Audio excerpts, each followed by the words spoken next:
नमस्कार, मैं तुषार गौतम। आप देख रहे हैं न्यू भारत न्यूज। राजस्थान सरकार का बजट पेश होने वाला है 10 जुलाई को।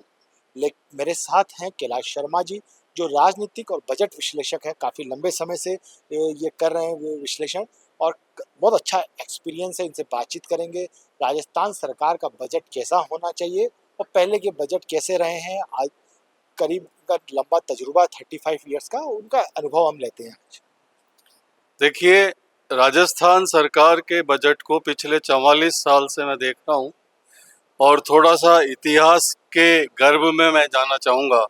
1980-81 में जगन्नाथ पहाड़िया की सरकार राजस्थान में थी और उस समय बजट का साइज 740 करोड़ रुपए मात्र था।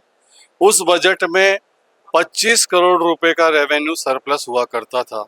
और आज 44 साल बाद जब दिया कुमारी जी ने राजस्थान विधानसभा में बजट पेश किया था 2024-25 के लिए, उस बजट का साइज था 3.25 लाख करोड़ रुपए और उसमें बजट घाटा आया 67,000 करोड़ रुपए।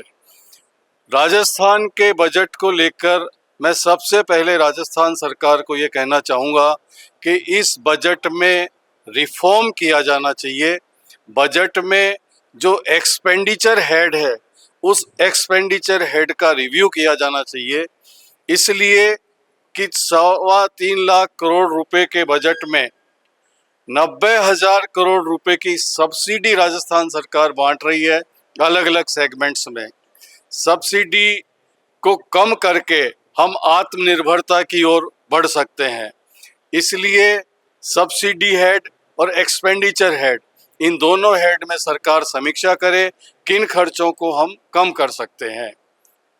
जहाँ तक बात बजट में नए प्रस्तावों की और क्या किया जाना चाहिए इसकी है, इस संदर्भ में 3 बातें मैं मोटे तौर पर कहना चाहूँगा। पहली बात, 3.25 लाख करोड़ रुपए के बजट में राजस्थान में रिसर्च एंड इनोवेशन के लिए 2 करोड़ रुपए का भी प्रोविज़न नहीं है, जबकि राजस्थान देश में भौगोलिक दृष्टि से सबसे बड़ा राज्य है। राजस्थान की डाइवर्सिटी बहुत बड़ी है। राजस्थान में मिनरल्स की बहुत सारी वैरायटीज है। राजस्थान का एग्रीकल्चर प्रोडक्शन बहुत वैरायटी वाला है। इस कारण राजस्थान इनोवेशन, रिसर्च और आविष्कार का बहुत बड़ा डेस्टिनेशन बन सकता है। नए आविष्कार यूरोप और अमेरिका में ही क्यों होते हैं, राजस्थान में क्यों नहीं हो रहे? इस पर राजस्थान सरकार को सोचना चाहिए और कम से कम 300-400 करोड़ रुपए का provision research, innovation and development head में राजस्थान सरकार को करना चाहिए। दूसरी महत्वपूर्ण बात मैं ये कहना चाहूँगा कि राजस्थान से हर साल 1.5 से 2.25 लाख बच्चे विदेश जाकर पढ़ाई करते हैं। उन बच्चों के लिए ग्लोबल यूनिवर्सिटीज़ के कैंपस राजस्थान में इनवाइट किए जाने चाहिए। ग्लोबल रैंकिंग की जो 100 प्रथम यूनिवर्सिटीज या शैक्षणिक संस्थान है, उन सभी को राजस्थान में अपने सेंटर ऑपरेट करने के लिए इनवाइट किया जाना चाहिए। इसके लिए राजस्थान सरकार एक बहुत सरलतम पॉलिसी बना दे कि डीएलसी रेट की तुलना में 50% रेट पर हम ऐसी यूनिवर्सिटीज़ को ज़मीन अवेलेबल कराएंगे।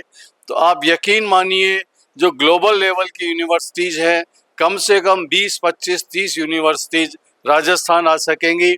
इस तरह राजस्थान भारत में ही नहीं बल्कि एशियाई देशों में ग्लोबल क्वालिटी और ग्लोबल मेजरमेंट के एजुकेशन का एक बहुत बड़ा डेस्टिनेशन बन सकता है।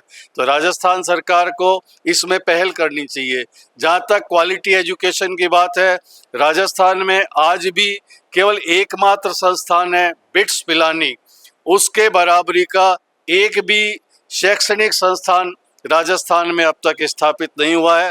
राजस्थान को ग्लोबल एजुकेशन का बड़ा सेंटर बनाने में सरकार महत्वपूर्ण भूमिका निभा सकती है। तीसरी बात, मैं राजस्थान की एग्रीकल्चर इकोनॉमी के बारे में कहूँगा। इस एग्रीकल्चर इकोनॉमी में सरकार पर बहुत बड़ा प्रेशर आता है। कृषि विभाग का बजट 94-95 हज़ार करोड़ रुपए का है।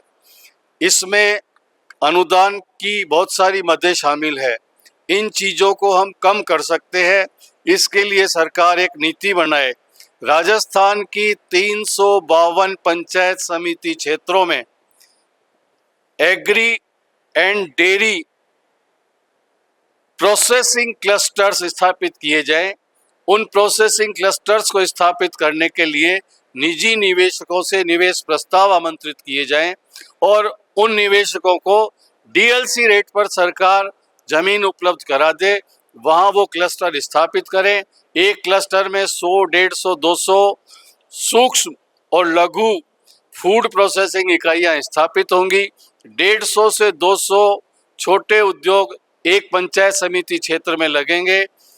कुल मिलाकर एक पंचायत समिति क्षेत्र में 10,000 से ज्यादा लोगों को रोजगार के अवसर मिलेंगे और सरकार पर कृषि जिन्सों की खरीद के कारण जो अनुदान पेटे बोझ आता है उसमें भी बड़े पैमाने पर कटौती होगी।